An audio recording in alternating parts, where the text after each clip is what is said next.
ঈদের নামাজের পর একে অপরের সাথে কোলাকুলি করা কি বাধ্যতামূলক, নাকি এটি ইসলামের লোক দেখানো প্রথা? ইসলাম এ বিষয়ে কি বলে? আমাদের দেশে কালচারটা বেশ ভালোভাবে প্রতিষ্ঠিত হয়ে আছে। সেটা হলো ঈদগাহে ঈদের নামাজের পরে আপনার কি কোলাকুলি করা। কোলাকুলি জিনিসটা তো ভালো জিনিস না, কাঁধে কাঁধ মিলানো আর কি।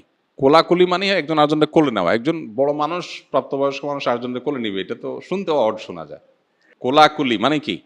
আমি আপনার কোলে উঠলাম, আপনারা আমার কোলে উঠাইলাম, শুনতে তো ভালো শোনা যায় না। যাই হোক, শব্দটা যদিও কোলাকুলি বলা হয়, এখানে উদ্দেশ্য মুআনাকা। হাদিস আমাদেরকে করতে বলেছে কি? মুআনাকা। মুআনাকা মানে কি? কাঁধে কাঁধ মিলানো। মানে আপনার কাঁধে আমি কাঁধ রাখলাম, আপনার প্রতি সৌহার্দ্য প্রকাশ করলাম। আমাদের দেশে বলে আসেন বুকটা মিলাইনি। শরীয়ত আসলে বুক মিলাইতে বলে না, কি মিলাইতে বলে? কাঁধ মিলাইতে বলে। শরীয়ত বলছে কাঁধ মিলাইতে, আমরা মিলাই বুক। শরীয়ত বলছে কাঁধে কাঁধ মিলাইতে, আমরা বলি কোলাকুলি। এটা ছোট ভুল অবশ্য, অনেক সময় বলার ভুল হয়, উদ্দেশ্য ওইটাই হয়, অতএব এটা তেমন মেজর কোনো অসুবিধা নেই। মূল বিষয়টা হলো ঈদের নামাজের পরে আমরা কোলাকুলি করব কিনা, কাঁধে কাঁধ মেলানো, এটা ঈদের কোনো সুন্নাহ না। ঈদগাহে আমাদের দেশে যে কালচার দেখা যায়, ঈদের নামাজে সালাম ফিরানো হয়ে গেছে, খুতবা হয়ে গেছে, এবার উঠে সবাই কি শুরু করে? পুরা ঈদগাহ সবাই সবারে কোলে নেয়, মানে মোয়ানাকা করে, কাঁধে কাঁধ মেলায়। তো এইটা ঈদের সুন্নাহ না, তবে সাক্ষাতের সুন্নাহ।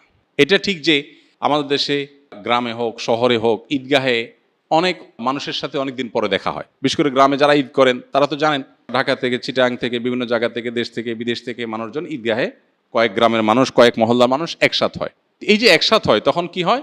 আরে ভাই আসছো, তখন সে মোয়ানাকা করে, কাঁধে কাঁধ মিলায়, এটা ঠিক আছে। কিন্তু আপনি বাসা থেকে একসাথে গেছেন, গা ঘেঁষতে ঘেঁষতে গেছেন ঈদগাহে, একসাথে বসে ঈদের নামাজও পড়ছেন, ততক্ষণ আপনার সাক্ষাৎ করার দরকার হলো না। ঈদের নামাজ শেষ হলে উঠে আপনি এবার মোয়ানাকা শুরু করে দিলেন। তো এটা মূলত ঈদের সুন্নত না।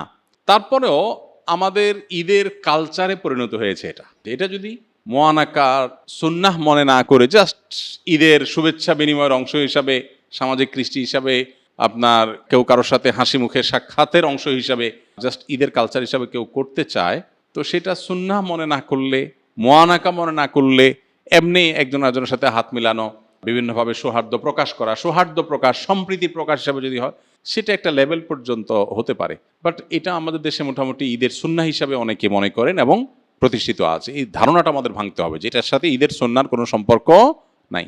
তাছাড়া ঈদের শুভেচ্ছা বিনিময় মূলত তাকাব্বালাল্লাহু মিন্না ওয়া মিনকুম, আল্লাহ তোমার এবং আমাদের ঈদের নেকামল কবুল করুক, এটা হলো ঈদের শুভেচ্ছা। এই সুন্নাহ সম্মত উপায়ে আমরা ঈদের শুভেচ্ছা প্রকাশ করব।